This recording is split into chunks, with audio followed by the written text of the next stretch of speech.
Cement road. దీనినే మొదటి ghat road అంటారు.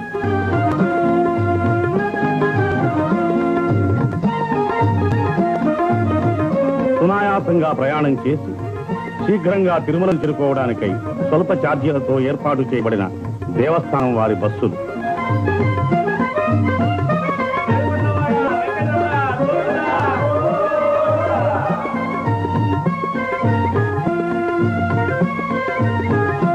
ఇదే మోకాళ్ల పర్వతం, తిరుమల యాత్రలో ఆఖరి పర్వతం. గోవిందనామస్మరణతో అలుపు సలుపు తెలియకుండా 7 కొండలు ఎక్కి తిరుమలను చేరుకుంటున్న యాత్రికి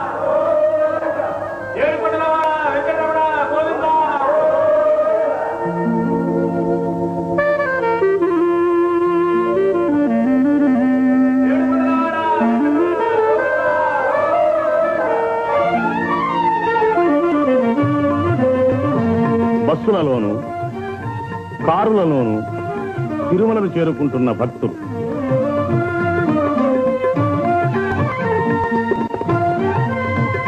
అనేక లక్షల రూపాయలు వెచ్చించి యాత్రికుల సౌకర్యం కోసం దేవస్థానం వారిచే నిర్మించబడిన సువిశాలమైన ధర్మశాలలు. దినదిన ప్రవర్ధమానమవుతున్న యాత్రిక సమూహానికి వసతి సదుపాయాలు సమకూర్చడానికై దేవస్థానం వారు ఎన్నో నూతన నిర్మాణాలు కావిస్తున్నారు. ఈ ధర్మశాలల్లో పేద యాత్రికులకు ఉచితంగా వసతి లభిస్తుంది. దేవస్థానం వారి ప్రథమ విచారణ కార్యాలయం. సంపన్నులైన వారు అద్దె చెల్లించి ఆధునిక సౌకర్యాలతో నిర్మించబడిన ఈ వసతి భవనాల్లో బస చేయవచ్చు.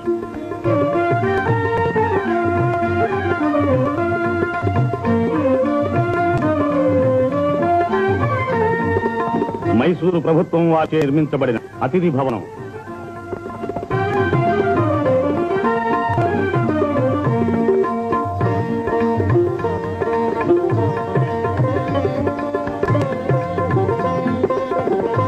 యాత్రికుల సౌకర్యాలను గురించి చర్చిస్తున్న మైసూరు ప్రభుత్వ పెష్కర్.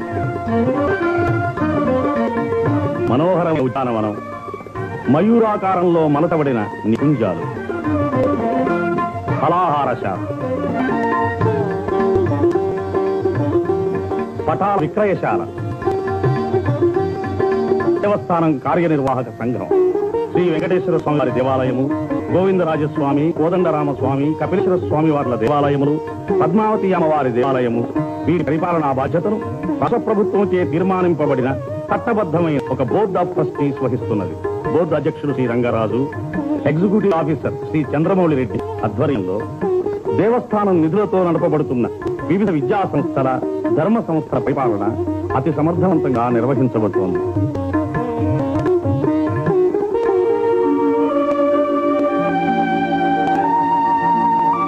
సర్వ పాప పరిహారిణి, సకల పుణ్యప్రదాయిని, పాప వినాశనతి. ఈ పవిత్ర తీర్థంలో స్నానమాడితే సమస్త పాపాలు సమసిపోయి పునీతులవుతారు. కొండపై నుంచి దుముకుతున్న జలధార కింద స్నానమాడి పవిత్రులవుతున్న యాత్రికులు.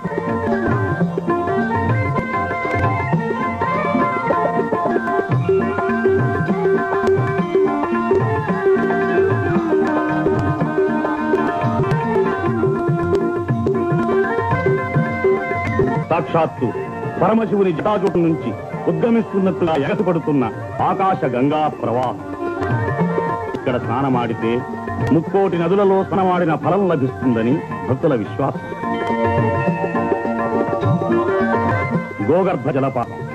ఈ జలపాతం నుంచే తిరుమల క్షేత్రానికి మంచినీటి సరఫరా జరుగుతుంది. నీటిని పరిశుభ్రపరిచే యంత్రం.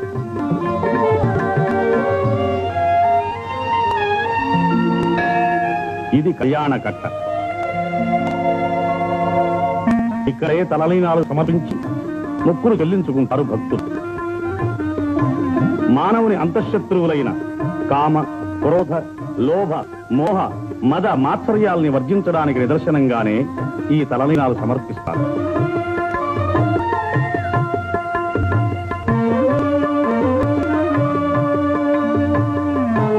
ఇదే స్వామి పుష్కరిణి. 3 కోటి తీర్థాలు ఇందులో కలుస్తుంది. దీనిలో ఒకసారి మునిగితే అనేక కోట్ల మాతృగర్భాలలో జనించిన భవబంధాల నుంచి విముక్తి నుండి పరిశుద్ధాత్ములవుతారు. అదే వరాహస్వామి ఆలయం. శ్రీనివాసుడు కలియుగాంతం వరకు వెంకటాద్రి మీద ఉండడానికి వరాహస్వామి నుంచి స్థలం పొందాడని, దానికి ప్రతిఫలంగా ప్రథమ దర్శనాన్ని, ప్రథమ నైవేద్యాన్ని వరాహస్వామికి శ్రీనివాసుడు ఇచ్చినట్లుగా ఇతిహాసం ఉన్నది. అందుచేత భక్తులు ప్రప్రథమంగా వరాహస్వామి దర్శించే వెంకటేశ్వరుని దర్శించడం ఆచారం.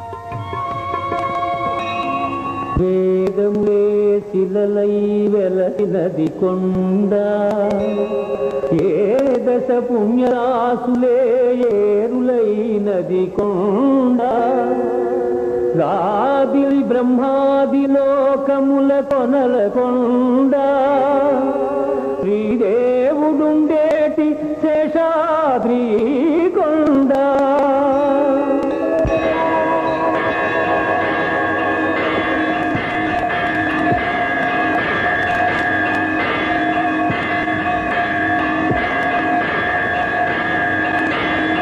ఇదే కలియుగ వైకుంఠం. ఆదిశంకరితుడు, భక్తజ బాంధవుడు, ఆపదముక్కులవాడు అయిన శ్రీనివాసు నివాసం.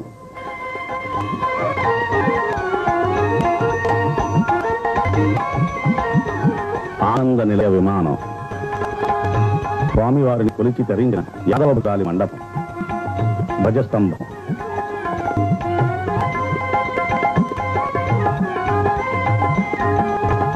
బలిపీఠం, సంపంగి ప్రదక్షిణంలో ఉన్న తిరుమలరాయ మండపం,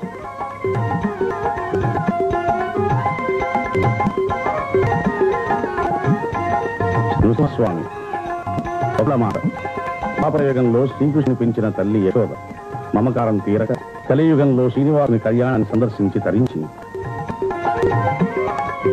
బంగారు బావి, సేనాధిపతి